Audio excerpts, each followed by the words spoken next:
地方今天都感受到这个地震哦，刚刚也看到我们新闻部上面这个灯啊晃到不行了，大家想说是在拍电影吗？怎么回事？还有人呢是晕到要吐了啊！好，那么整个台湾的今天惊恐大直击，我们要先请马老师来告诉大家。千平，你今天有没有被吓到？有啊，我这个吓到了，想说今天是我头晕吗？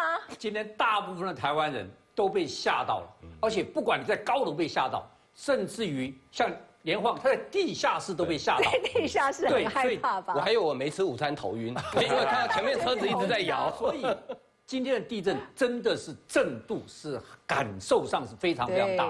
那不是震度感受，事实上也是很厉害的。来我们来看一下，第一个花莲是震央，对不对？对，所以花莲地方你看，哇，中横公路跟苏花公路通通都封闭了。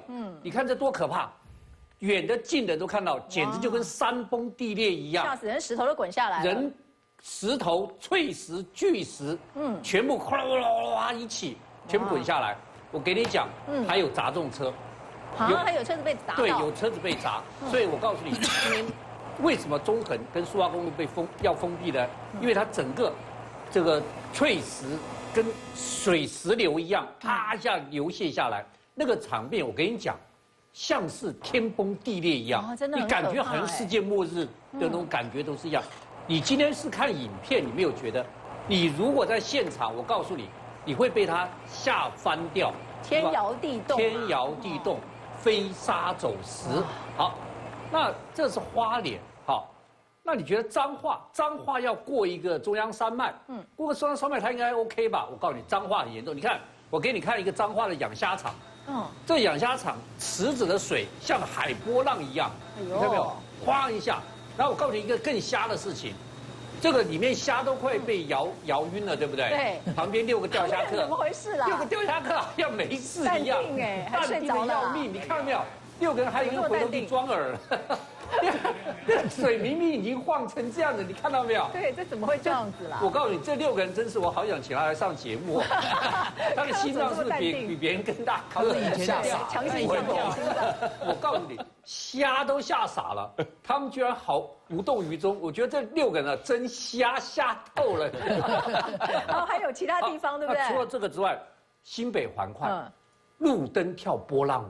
哎呦，哇！你看路灯，注意看左边那个路灯哦，各位看，那路灯全部在跳波浪舞，你有没有看到？哇，开车过去已经吓坏了啦！我告诉你，你注意看，这家要敢开，他前面没车，你知道为什么？其他车都停下来了。哎呦，其他车停，所以他等于是一个人往前冲，所以他才造成看路灯跳波浪舞，跳成这个样子。哎，那时候真的也不知道是要往前冲还是先靠边算了。对，我告诉你，很多人都靠边了，所以你看路上已经没车了，对，大家都被吓惨了，哦。这个不只是这个连晃被吓，大家都被吓到了。好，那除了这个之外，这个宜兰，我觉得我很同情宜兰这个卖场。这个宜兰卖场变成红海，哎呦，注意看，这红酒看到没有？红酒都破了啦！整个红酒翻天地覆的从架上倒下来，砰一下，所以你看到没有？多可怕！这家老板啊，经过这一次，我很同情他了，但我要劝他以后啊。贵的酒放在后面，便宜的酒放前面。便宜酒放前面就好了。这样子要固定好。你看那漂亮的啊，整个都倒下来了。整个都倒下来，你看这个倒下都是红酒，都是很昂贵的红酒。你看看这损失多惨重。好，我跟你讲哈，地震来的时候，你如果觉得头上有东西，一定是被东西砸到，对不对？对。台北三创园区的员工最奇怪，被水砸到。被水砸到，哎呦，漏水啦！哎呦，不可能啊。台风才会漏水啊，大雨才对。这为什么地震会漏水呢？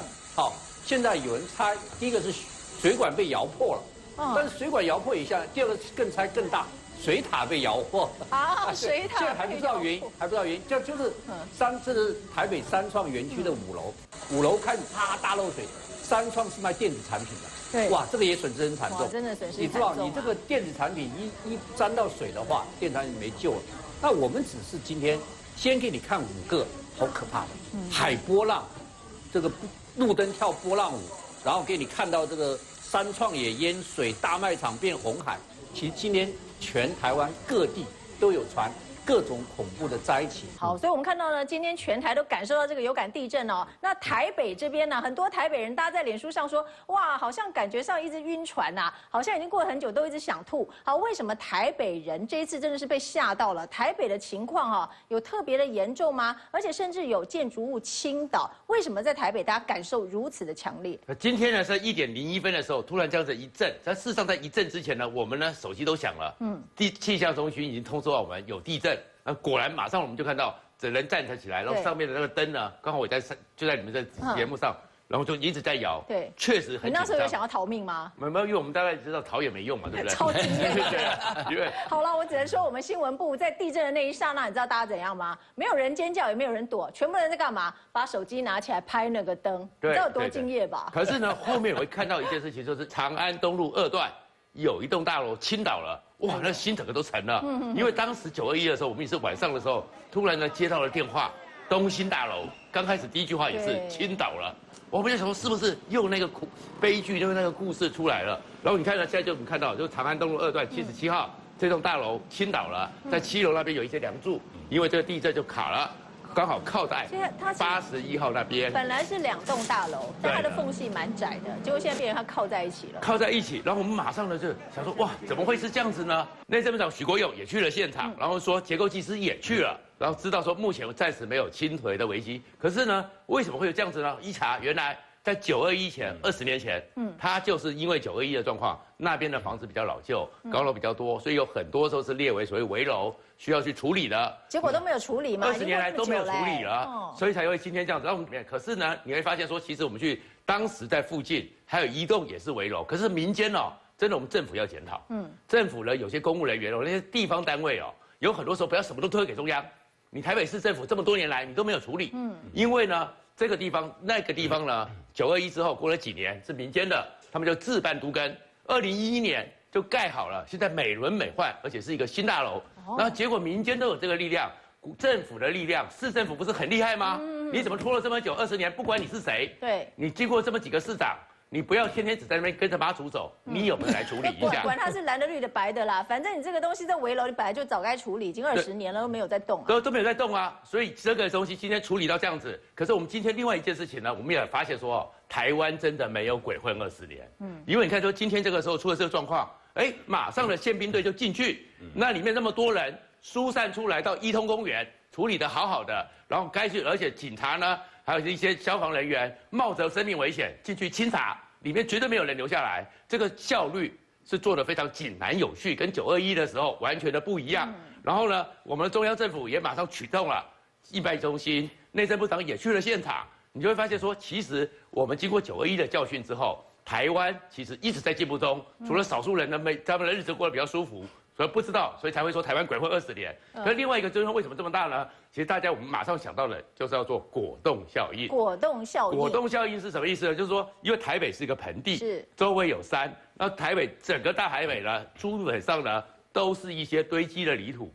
那堆积的泥土其实呢，它是土质松软的。当你地震呢一震的时候，虽然远在花莲，但是你地震波进到台北之后。往这边冲，撞到这边的山，又弹回来，又撞到这边的山，等于说不会在这个一个盆子里面的果冻来回的震荡，来回的震荡，所以它们震波会有加强。所以我们虽然远在花莲这么远，可是因为果冻效应的状况，就像是有震动。那事实上呢，当年康熙大地震的时候，其实台北市也是一样。康熙大地震的时候，有一个叫郁永和的历史学家来到这边，就记载着整个台北当时还有1/3是台北大湖，所以我们也知道。房子的安全一定很重要，政府、市政府，这是你的职权。好，所以今天呢，台北人大家觉得很惊恐，就说，奇怪，这个震央明明在花莲啊，怎么会台北竟然是震成这个样子哈？原来就是所谓的果冻效应，就像果冻一样哈，你这个动来动去震动的感觉特别的有那个 feel 啊。好，那我接着请教一下主任因为大家在想说，接下来余震到底会是什么样的情况？还有就是说，这次的地震到底是不是一个独立的地震呢？是一个新的地震序列，它跟那个。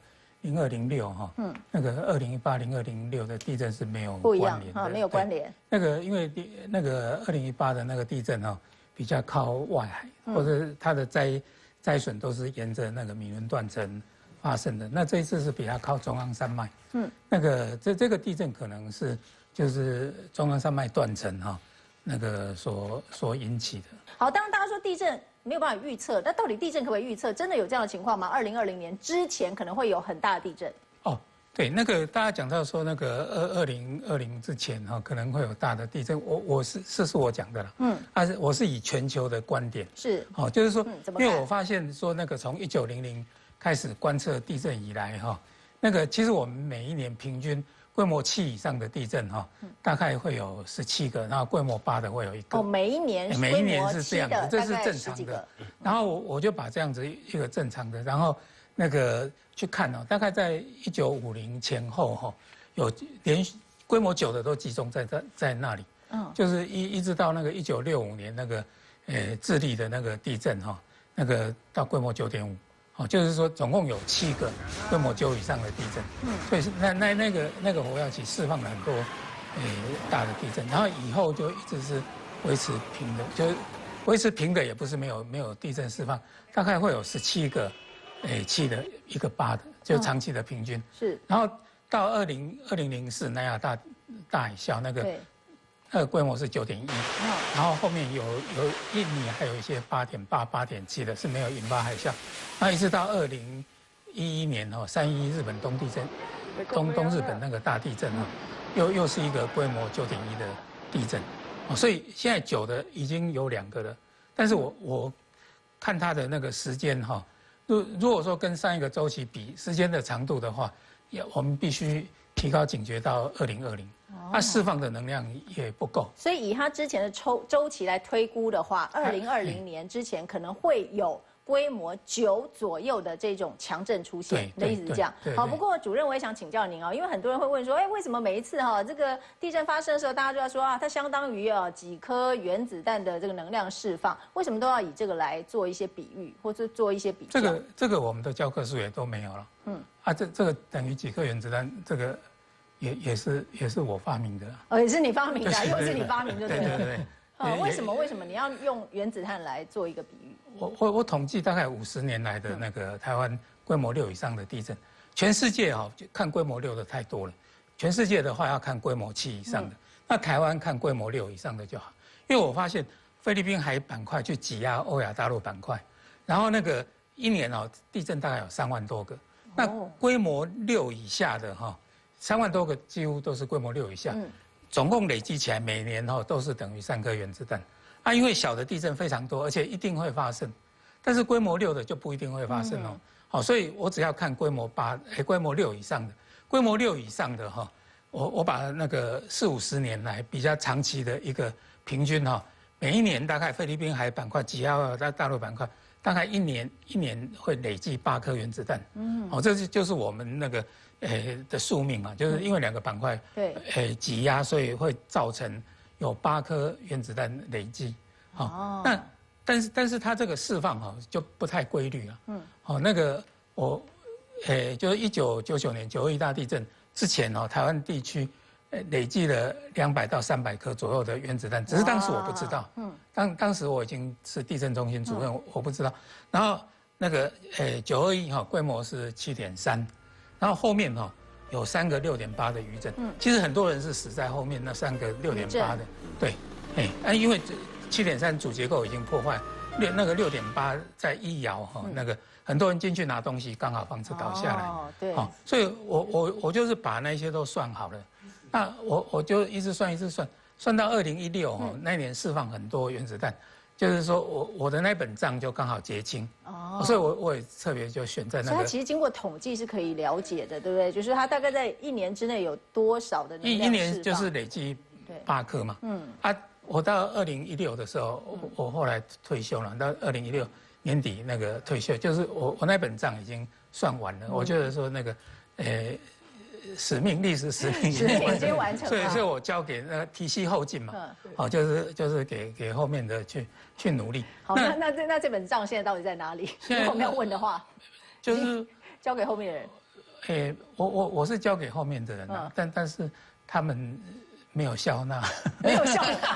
好，他本来拿那本账说请笑纳，但后面也没有笑纳。好，不过这个其实已经做了一个很多年来的周期。现在这个账就是只有记在我自己心中啊，就全世界的账跟台湾都在你这边就对了啦，都是我是唯一一个啊，全世界唯一一个。你跟我讲说规模几哦，我马上可以心算等于几颗原子弹。哇，我这个要教人家也不愿意，都不愿意。好，来，等一下留下来，我学好了。好，那我接着请教一下我们林老师了哈。好，就是说这一次呢，以命理的角度来看的话呢，有人就讲说这个地震好像跟郭台铭昨天宣布说要加入这个国民党的总统初选是有关系的，甚至还说呢，因为他属虎，然后说地震是跟虎卦相关，甚至还有人讲说这是总统啊，或是皇帝要登场，是真的这样子吗？我先讲一个《道德经》里面讲人法地，就是人呢，上面还有一个指导者叫地，地法天，天法道，道法自然。哦，自然界里面它有一套法则，那也就是说，这个天变地化的时候，那这个就是跟地震有关系的。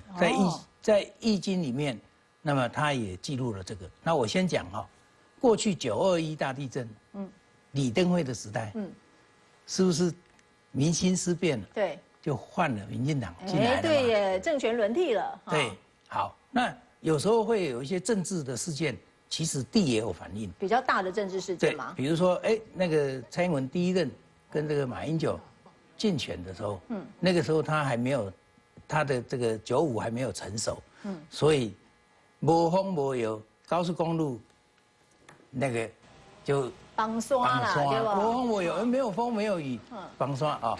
那接下来还有一个更妙，就是马英九要打这个王金平啊，马王斗争的时候也有吗？马王斗争的时候，东北那个基隆掉了一颗正山石下来，你知道那正山石掉下来是等于连地都吓到了。马王斗争连地都吓到了。龟山岛的头，石头再掉下来。龟山岛石头也掉下来了，都因为马王战争的关系。那个也没风没有啊，就是说它反映在这个政治上。所以这次的地震是跟昨天郭台铭说他要选总统有关吗？我的意思是说，从另外一个角度我们来看人间，就是从天地的角度来看人间。那你住在它里面嘛，那当然它的力量很大，你不要以为它没力量，然后就只有人的力量。好，那我们从这一看啊，我把这个鼠牛虎兔龙蛇这些一直到猪啊，那么这个在这个五行里面呢，老虎跟兔子，这是东方的木，也就是震卦，东方就是震卦。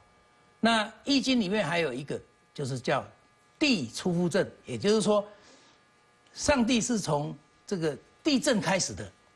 那什么意思？就是说，本来地呢是3个都是阴的爻，现在有一个阳洞从底下出来，就是翻天倒地了，也就是震撼你们。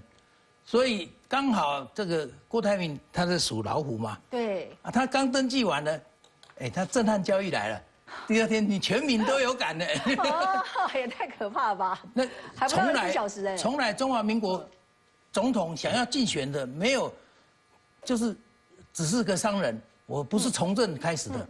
那这不是很奇怪的吗？所以你认为是跟郭台铭有相关的？他接到地气了嘛？对，他接到地气了，然后地也有反应了，有反应嘛？所以他有很大力量哦，不要小看他。但是因为这个地震后，这个地跟天它还要再翻天倒地，所以还有的慢慢的这戏还没演完。对，因为有人讲说今天刚好傅昆萁他也刑满出狱，然后他也属虎哦。是，所以而且又地震在花莲，就天龙地虎嘛，天龙地虎都来了。对，这是虎变。我们在易经里面有一个虎变跟豹变，95在这个卦里面它叫虎变，就是那个老虎突然间毛色本来是已经都掉光了，突然间换了新毛，那焕然一新了嘛，它叫做虎变。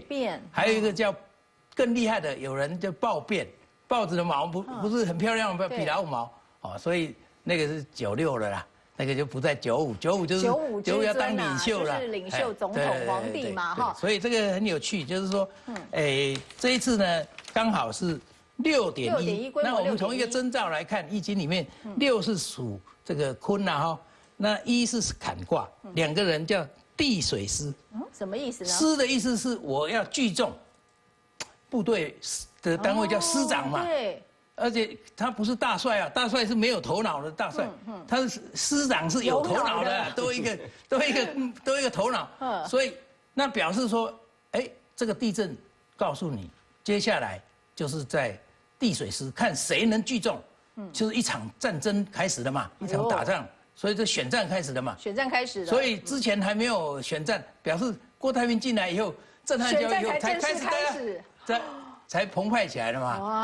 哇！所以这个地水师就是一个，就是也是在易经里面，就是也是一个从这里征兆，也是个讯息。那我们更好玩，各位有没有去到那个这个宜兰去走一条那个古道？这条古道里面呢，有一个刘明灯，就当时清朝的这个官员，那么走到了一个山坡里面，碰到了强风，那龙从云从龙，风从虎，他认为这里应该是有这个虎风，有老虎，所以我在这里尊敬你，写一个这个字，就是老虎，这个字叫虎字碑。这以前我也去过啊，我去过很多次。那它到底有什么蹊跷呢？它的蹊跷就是，因为要安定这只老虎，我也供奉你了。旁边有一个这个甲骨文，甲骨文上这个字呢是什么？是一只鸡，就是要供奉给老虎。你到动物园去看，他供给老虎，他就丢一只鸡给他，所以让虎安定嘛。对，好，就老虎吃的鸡了嘛。好，那韩国瑜属鸡。韩国瑜属鸡啊，所以现在是怎样？那个郭台铭出来吃掉了吗？显然就很有趣啊，就是说你可以从古人的这个，不管从易经角度，从这个术的角度，可以看到其实天地也在介入我们人间。你不要以为只有人，好像人定胜天，那是中流砥柱，你能抵多久？你要天人合一，就是说，这是不一样。对，人家就说要天人合一啊，你人不是最强的，你并不是这个天地之间的作为者啊。好，那我接着呢，我要请教一下这个连晃哥哈，因为我们刚刚讲到郭台铭嘛，那这一次地震之后啊，本来有很多消息都传出来，说在台北市松仁路这边啊，说什么路啊，整个都已经裂开了，然后郭董也跑到了现场啊，去做所谓的视察嘛，就没想到是乌龙一场，这还蛮尴尬的。对，刚刚这个林老师讲到说，这个可能跟郭台铭参选有关一个震撼教育啊。那我觉得对郭董来讲，今天对他来讲是一个算是参选总统的第一堂的震撼教育。因为我们知道在天灾的时候，政治人物去灾区视察，其实做得好的话是可以加分的，因为这本来就是一个公关秀啊。那我们看到今天的郭董啊，那旁边陪着他应该是他的幕僚或随从之类，他就到了现场。那他去看什么东西呢？来看一下哈，这是从高空拍下来的照片哦。你可以看到，就是说，看起来哈，这松仁路嘛，的确像是好像路上有一条黑黑的，感觉像是裂缝。好，那我们再来看近一点的照片。这张照片我也吓到了。对，近一点的照片，你看这条黑黑，感觉像是柏油路裂开，对不对？这其实第一时间呢，很多的媒体报道，也就是说松仁路出现裂缝啊。我当时就想说那也叫亮工，怎么会这样震一下就出现这么大裂缝？就后来我研判了因为郭董他家就住在附近，对，他可能在家看电视新闻看到说，哎呦，就这在我们家附近嘛，有裂缝，跟来垮如果假设这真是裂缝的话，今天郭董是大加分你想想看。一个要选总统的人去关心路上的一条小裂缝，哇，这多接地气，多加分啊！真的。结果没想到这个所苦这样。郭董很会经营企业，但是选总统他可能还只是差不多小学生的程度而已啊？为什么讲？政治的运作其实是有很多美感要注意的。第一个，你要去的时候，你要先确定，你必须再三确认，小心求证。对，还有没做到。除了小心求证，就算他是的话，你想要去，你必须要考虑到。有没有灾情？现场有没有民众受困？有没有车辆受困？那救灾人员是不是在现场？我去会不会妨害到人家救灾？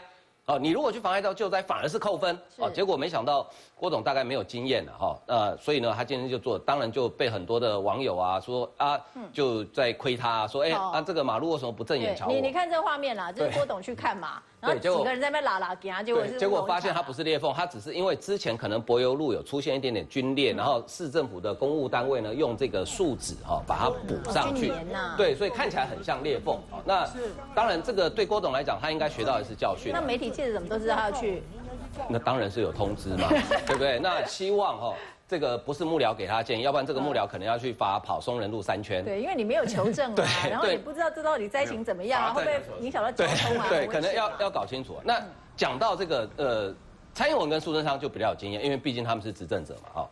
像蔡英文今天地震的时候正好在官邸开会，然后他当然也感受到地震，然后后来他在脸书发了一篇短短的文，还酸了一下郭董。哎呦，他说那个时候呢，我正好在官邸，然后我地震之后马上第一时间打给苏院长说，问他这个灾情有灾情赶快回报，然后最后他还 take 他特别提醒大家要注意假新闻哦，然后就酸了一下，酸了一下郭董说，哎呀，你假新闻都没求证。对，酸了一下郭董啊，那可以感受到选举的那个火药味。虽然郭台铭都还没提名，对不对？好，蔡英文也还没提名，可是感觉到那个火药味好像出来，就感觉上蔡英文已经把郭台铭设为假想敌了，对，已经开始对上阵的感觉哈。那苏贞昌反应其实也非常快，他在第一时间1点多发生地震，2点多他马上就赶到位于新店的中央防灾中心，然后跟内政部长徐国勇就坐在那边，然后把所有的灾情通通回报哦。其实，在地震的时候，政府官员的反应快速之外，有一个很重要的目的，就是第一时间，因为在重大天灾之后呢，大家最怕什么？资讯不确定、不透明，就这边也传，那边也传，啊，到处传来传去，大家会引起恐慌。那这个时候，中央政府或地方政府，如果说第一时间把最透明的所有的灾情都告诉大家的时候，大家就觉得哦，还好没什么。像今天，我觉得今天真的是天佑台湾，以这么大的震度来讲哦，其实今天到目前为止没有什么很严重的灾情，我觉得真的是天佑台湾。所以我觉得郭董你要选总统，但是这个政治这一门课哦，还要好好上一上。好，还要好好上一上了哈。好，世坚哥你怎么看呢？这个救灾政治学啦，或者是说像大家讲说今天呢行政体系感觉上就很快就动起来了。我觉得郭台铭今天这样子的做，我觉得他在我们台湾国内是首富，大家最赞誉的企业家。我认为他导致一些，我不客气讲，郭董你既然要参选了，你如果一届平民企业界，我不会讲你半句，但是我现在必须讲几点。第一点，郭董你的心理建设不足啦，简单讲就是玻璃心啦。我举个例子前天他在那一场座谈会，他责备那个萧美琴立委说，你眼睛连看都不看我一眼。大家记不记得？同样大概去年这个时候，他对外发表讲话盛气凌人的时候，他说他的企业郭台铭董事长说，我每天管理100万个动物。你看，自大跟自卑，管理100万个动物，跟看都不看我一眼，自大跟自卑只有一线之隔。是啊，所以我认为这个心理建设很重要啦，很重要。也就是说，郭台铭，你不要犯了跟柯文哲同样一个毛病。柯文哲的毛病我简单讲就是说，柯文哲有一个毛病，就是说他都认为宇宙是绕着他柯文哲转的。那可怕。那如果自大到这种地步那大概只有当今在世的大概只剩金正恩这样子等级的差可比拟啦。所以我是认为说，既然要参选啦，好吧，出来。那我个人认为郭台铭的参选，我简单讲啦这个我认为就是钞票跟价值的对战的时候。接着回到这个地震的话题，我要请教一下我们创夏哥因为这一次呢，在这个花莲的同门村这边震度是非常强的，而在1990年的时候，同门村这边曾经发生过灭村事件。所以今天地震之后呢，让台北那边后来大家心安的时候呢，你一看竟然在同门，而且同门那边呢是还到6.1，然后是震度到了7级，哇，很多人呢其实心里是非常难过的，因为同门村1990 6月23号，它是台湾大地警告你说要爱惜这块土地，第一次天地反扑，就是这个同门村，台湾第一次的同灭村事件，就是这个同门村，就当时的画面。当时的时候是先前的时候，因为花莲这边本来就多山多地震，然后有地震之后土石都松了，就土石都松了之后，又碰到了一个台风，就台风一来一吹的时候，土石松了以后呢，很多的土石在上面当，突然之间在下午的时候呢，一下子是那个大概有好几吨的石头往下面一直砸，然后就往同门村12、13陵就这样直接的滚了过来。然后滚了过来的时候，当时呢只有30秒的时间，逃都逃不及。逃都逃不及之后呢，很多房子被推了100多公尺，直接到了木瓜溪里面去。然后后面去查的时候，还有很多人呢，直接被压在里面。光有一家19个人，18个全部被压在里面了，就几乎是一个灭村灭户的一个事件。然后到最后还有6个人呢找不到，然后最后一发现，竟然总共有41个人，全部就在那么一刹那的30秒之内。逃都逃不掉了。好，所以啊，我们就想到，就是说一定要保护生态啊，要敬畏这个天地嘛。我们刚刚讲到，但是人类常常觉得说自己是万物之灵啊，可是其实你知道吗？很多的生物、很多的动物在面对这种天地有变化的时候，他们比我们要早知道啊，有很多的预兆出现。对，没有错。我们万物之灵的话，厉害的是我们的头脑，可是我们对很多环境的一些讯息，我们的感应不见得有动物这么样的敏感。所以有时候我们借由动物的一些意象呢，可能也能够让我们略知一二啊。来，我们带大家看到这个，其实呢是发生在我们台湾。那大家就会觉得说奇怪，这个画面呢，其实怎么会看起来这么样的恐怖？这是什么东西啊？不知道会不会害大家毛骨悚然哦？你看黑黑的，而且一整条线，然后就这样子从土里，然后呢，沿着这个树干一直往上哦。那但是如果远看还好哦，远看是一条黑线，仔细看的话，阿娘我是无数个很多的小黑点所构成。对，这个是毛毛虫啊，这是醉叶眼明的幼虫啦哦。那当然大家就会说，哇，怎么回事啊？他们土地待不住了吗？为什么要集体这样逃窜？那当然啦，有人就说其实不是，他们在吃东西啦。他们只是呢要往上，然后爬去吃树叶而已啦，所以也不需要担心。哦，那可是呢，如果说只是毛虫而已，你不需要担心，那什么东西你要担心呢？哎呦，这是什么啊？如果是蚯蚓出来，我看你大概要担心哦。天哪，上万只哎！蚯蚓还能永不嘞？你看这个很正常吗？这个很奇怪的现象嘛。那其实蚯蚓它对这个震动很敏感是没错，可是你敏感到会让它钻出土壤，那这个就不寻常了啊。所以呢，一般来说有几个可能性，例如说可能是有发生一些特殊的事件，让这个电或磁改变，那什么原因？可能跟地震有关。或者是说地震晃动了之后，地表我们看得见，地底下我们看不见，可能有一些水的流动或者是渗出，然后呢就影响到蚯蚓栖息的地方，所以它受不了，然后它就会钻出来。那这些都有可能是解释。所以其实呢，这个蚯蚓真的或多或少跟地震的关联很多人是在做研究的。那但是接下来这个东西啊，它的这个关联可能更深了，因为它就被我们叫做地震鱼。对，那这一些的话，不管是蚯蚓或者是说我们看到这个黄带鱼就是俗称的地震鱼，在2016年的时候，在其实花莲发生地震的时候都恰好有这些异象的出现。那这个黄带鱼大家看它长得蛮特别的样子它平常其实是在深海里的啦本来就是暗无天日，也本来就是不给人家看的。那你在深海好好的，你跑上来要干什么？其实大家要知道那个海水，这个深海的那个压力是非常可怕的这个10公尺的水大概就是1大气压，你想想看，它在这么多大气压的这么大的这个压力的环境下，它要钻上来，其实这是生命的危险它可能会死掉的耶。对，那它为什么要上来？所以它是冒着生命的危险。对，所以是不是因为在深海里让它觉得更危险呢？什么原因？不然的话，它为什么要跑上来所以大家都会觉得说，是不是因为下面在地震啊，有一些声音啊，有一些震动啊，它就焦躁不安不过我们讲到焦躁不安我们一般生活当中最敏感的、最能够先听到或嗅到东西在改变的是什么？就是我们的好朋友，就是狗了。那画面上看到这是一个监视的画面结果呢，大家让我们看见，本来都没事就一只狗突然好像不知道感应到什么，站起来往外冲，结果呢，马上。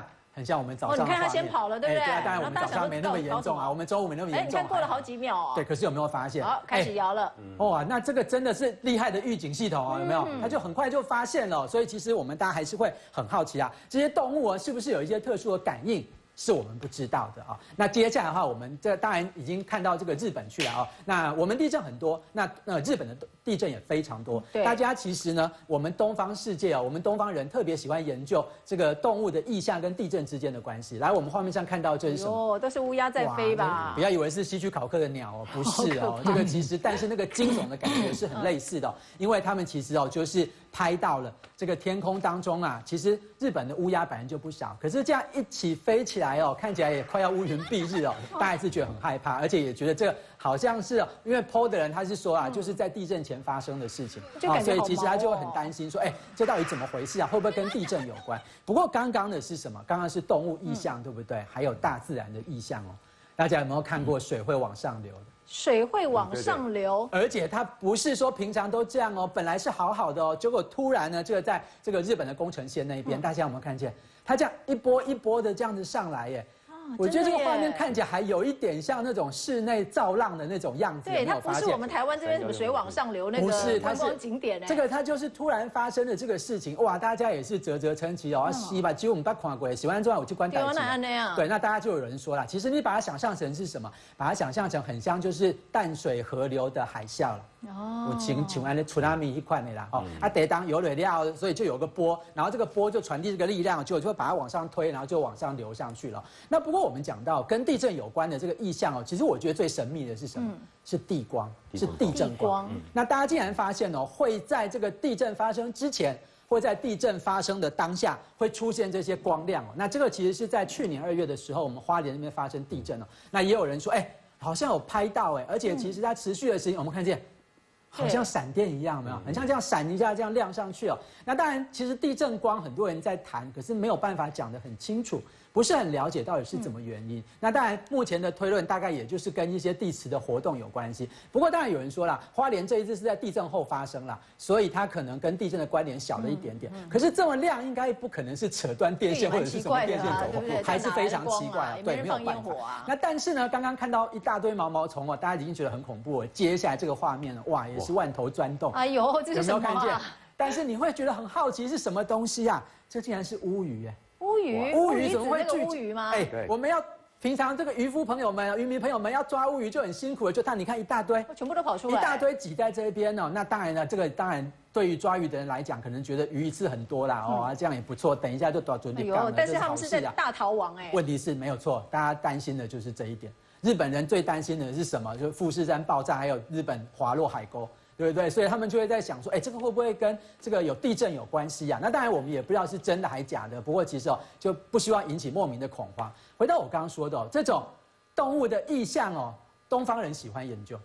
但是西方人有时候有一点嗤之以鼻，但是其实也不尽然是这样。来，我们带大家看，野牛在路上狂奔。我们看到这个黄石公园那黄石公园的话呢，很多人说它下面有蕴藏了很大的岩浆库而且有很多末日电影的话，世界末日常常会从黄石公园发生事情开始演。所以其实呢，这个其实是一个这个业余的生态学家叫 Tom， 他其实就记录到那边的鹿群的数量减少，而且在大迁移。难道动物也嗅到一些讯号吗？当然，如果从动物能够嗅到一些讯号，告诉我们，让我们能够趋吉避凶的话，其实研究起来的话，应该也是未尝不可。好，我们看到这天灾之前，有时候大自然会出现一些异象嘛。好，不过接下来我们来看看昨天呢，对于政坛来说，也是一个非常大的震撼弹好，我们接下来火线话题就要来看到，是现在呢，郭董不是说他要参加国民党的总统初选吗？那现在就打乱蓝营的布局啊，甚至有人就讲说，哇，那现在蓝营是怎样？寒神下轿，财神上吗？还有人当然要问一个很重要的问题啦。鸿海的股票到底什么时候可以进场啊？好，我们先来看看，现在有很多的韩粉都不太高兴郭董，先带你来了解。韩国瑜才结束9天美国行，抵达桃园机场，立刻被粉丝包围。又是高高举起欢呼，韩粉太热情，让韩国瑜难以招架。就这样入境大厅中，你推我挤，连太太李嘉芬，甚至韩国瑜本人都受不了，忍不住动怒。板着脸还不时转头关心太太李嘉芬有没有受伤。韩粉太热情，拱韩国瑜选总统声音没停过，偏偏韩国瑜一回国，就听到鸿海董事长郭台铭要选总统。他可以直接通美国白宫，台湾很难有一位企业界人士或者政界人士同时有这么通天本领。这句通天本领，韩粉可高兴不起来，直接北上党中央。台湾安全，人民有权。递交陈情书，还有6万份联署书，要求直接征召韩国瑜，想冲进党中央却被阻止。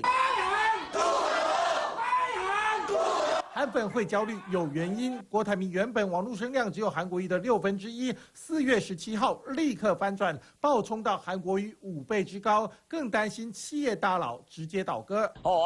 咱贵党属地要出来选，我嘛是给他祝福。郭总裁呢，他是长期经营事业，他经营事业也非常的好，啊，但是这个真政治就不一样了。就连韩国瑜粉丝团都有不少韩粉倒戈退团，说大家道不同，不相为谋。还有其他韩粉乐见郭台铭、韩国瑜一起合作，甚至要郭台铭前进总统府，韩国瑜留守市长当黄金搭档。韩粉不光是呛王金平别当绊脚石，这回又要担心郭台铭。眼看拱韩选2020可能出现变数，韩粉焦虑不安，波及其他蓝营太阳。这个代志吼，不是一天两天会当决定的，这个代志已经酝酿真久啊。麦格里上厉害，甲调到150块，调来到地两今仔红海就开盘就规个拢扭起来，100的、100的、190的、180的，规个拢套牢呢。红海市。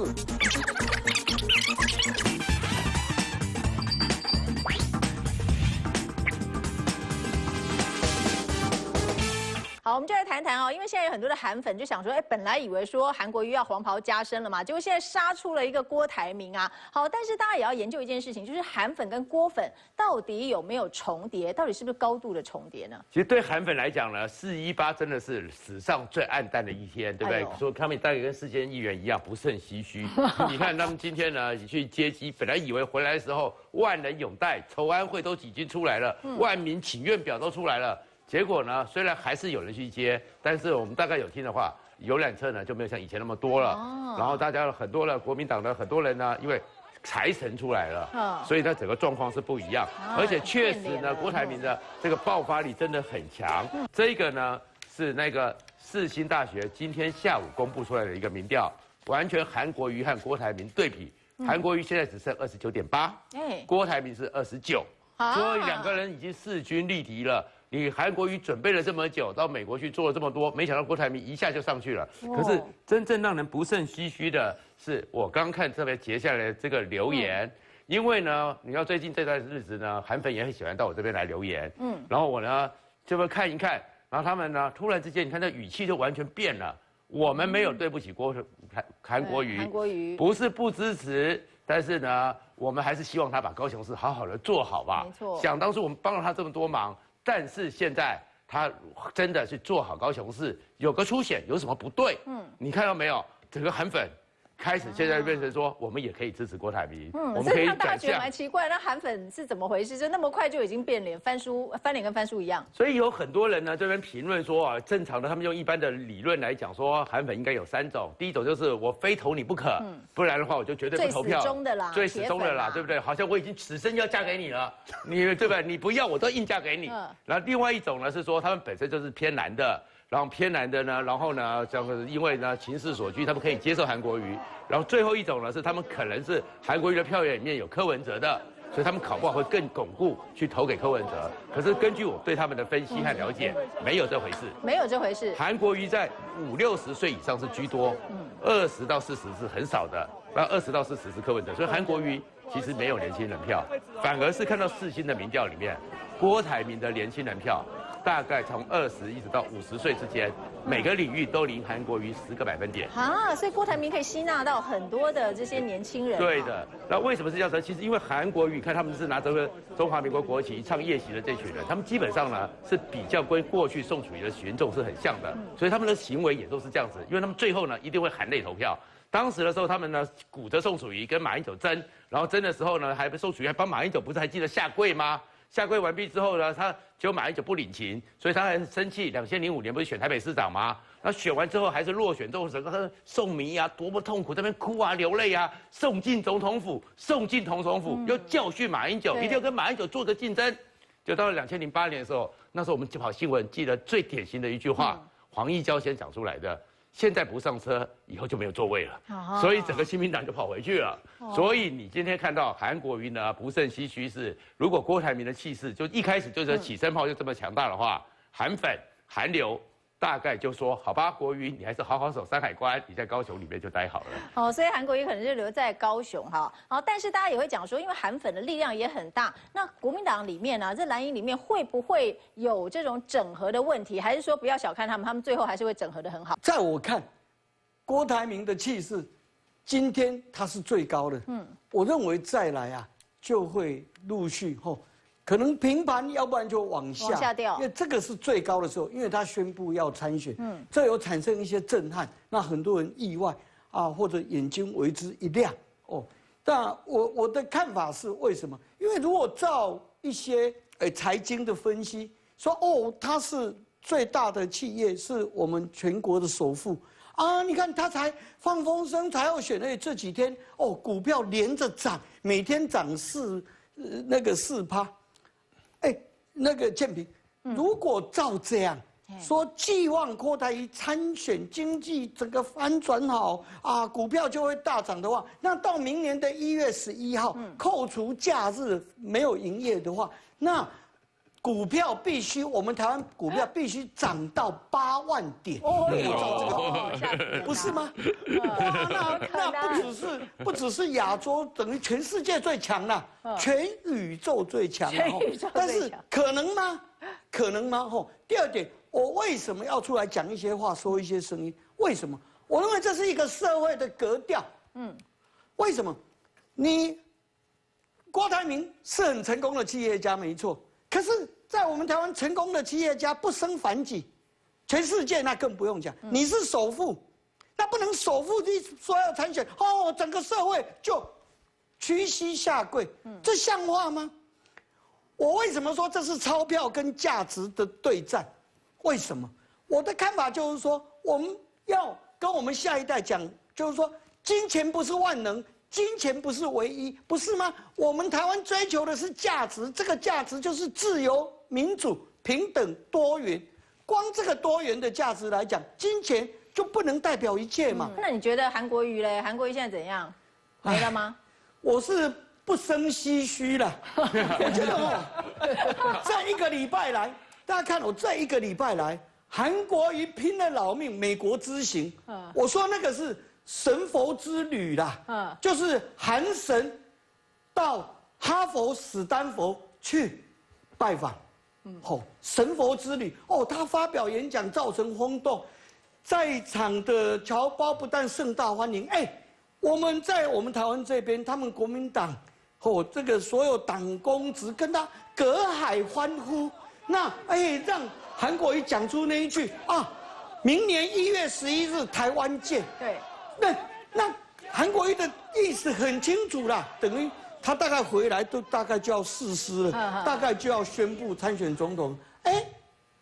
大家说个韩国瑜真笑的就丢了。想不到，前天晚上夜黑风高哦，郭台铭就放出讯息了，郭台铭夜袭了。韩国瑜黑了他，财神夜袭正神呐，所以我是不生唏嘘。为什么？因为这个宣布以后，社会上竟然有大概有一半的，我认为那叫假韩粉跑掉了就是被这个飓风啊，这所谓郭台铭的这一股台风啊，吹走了。好，不过当然也有很多人都说啊，没有钱的话也是万万不能啊。所以大家现在很想问一个问题呀，很多人都在问啊，大家都在问说，到底鸿海现在可不可以进场啦？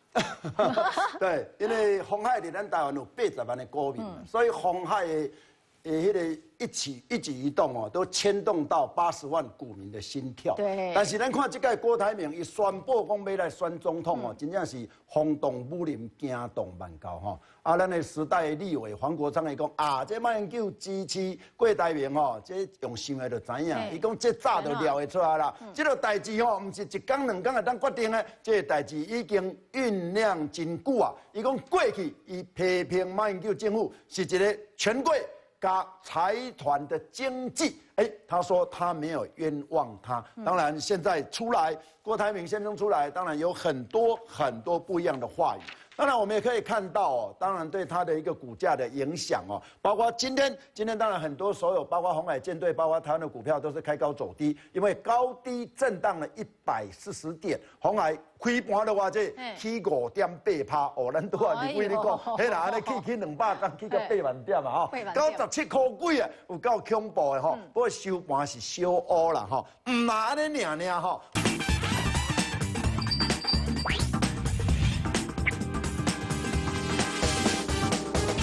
包括鸿海其他的股票吼，万吼，所有母鸡带小鸡啦吼，所以你看这包括伊的整定嘛是开高吼，但是拢开高走低啦吼。倒来咱来看这支吼，这支是做群创吼，做面板的群创，共款是开高走低啦吼。哦，这支有够大支的哦，这支有够大支的。另外咱都来看吼。 这是伊咧做迄个真顶哦，真顶 KY 吼，共款伊嘛是开高走低，所以拄啊，咱的迄个议员咧讲吼，迄个郭台铭即届的声势吼，今仔上悬。那以股票来讲吼，今仔有一点点啊利多出尽的感觉，利多出尽，利多出尽。但是咱来讲哦，先喏，伊时代的黄国昌也批评讲，马英九伊支持着这个郭台铭吼，这用想的就知影，伊当初就预料好啊，因为伫这个去年的7月18啊，马英九成立一个2020的总统竞选的一个基金，郭台铭伊就个人的才要投资买到超过6000几万剂，7000万，6000多万，快7000万。因为迄阵吼，伊是用迄个850张的红海去质押啦。啊，那以迄阵的迄个计数来讲吼，那打9折，因为咱质押借9成嘛吼，超过6200万。啊，全部来讲就差不多7000万左右。大金。所以这届甲看起来郭台铭这个动作，真正是真的。安怎讲？哦，伊这个动作出来呢，全世界媒体。 拢报道，包括外资开始调悬鸿海的计数，即马吼汇丰已经调到105块啊，另外都有人调到100啦，麦格里上厉害，甲调到150块呢。哎呦！哦，这调落个地呢，今仔鸿海就开盘就规个拢扭起来啊！咱拄仔讲母鸡带小鸡嘛吼，这规个拢洪家军拢扭起来。但是伫这个看法的过程内底，嘛有人唱衰啊！日本的媒体讲，啊，你郭台铭退居第2线，你的交班问题咧，唔是遐简单啊，对不？鸿海建那大个企业，伊今仔日上悬的甲算是一条3400亿呢，建那大个航空母舰。 你要交什么人换？啊，万一换的人换无好，对不？啊，你到时的时你要安怎交代，对不？另外，你以后若予你真正当选总统，你这个鸿海甲国家利益冲突的代志，你要选对一边。这个到时就真麻烦了呢。这咱台湾讲有一好无两好，有新妇就无牛母，全世界无就讲两项拢好的嘛。你这边若有得到，迄边就会失去嘛。所以日本伊嘛是应该调降到91块几尔。 哈，大河啊，伊就唔敢讲看真悬啊，所以这个时阵吼，当然伫看法内底吼，都有一寡差异啊。但是对鸿海来讲，唔那干那了，迄伫香港诶，吼，迄个富士康今仔起28%，哎呦，哦，含安尼最近安尼起诶吼，起40几%，互联网伫上海吼，一天要起30几%，今仔就起10%，所以讲规个鸿海拢扭起来，我讲真诶啦。 干那吼有算无算吼，干那得到这全世界媒体的关注，这种的广告效应，啊，甲这几个股票压起安尼吼，安尼就价值啦。洪家军伊是一个航空母舰，啊，航空母舰伊的上大台迄台航空母舰呢，就是啥？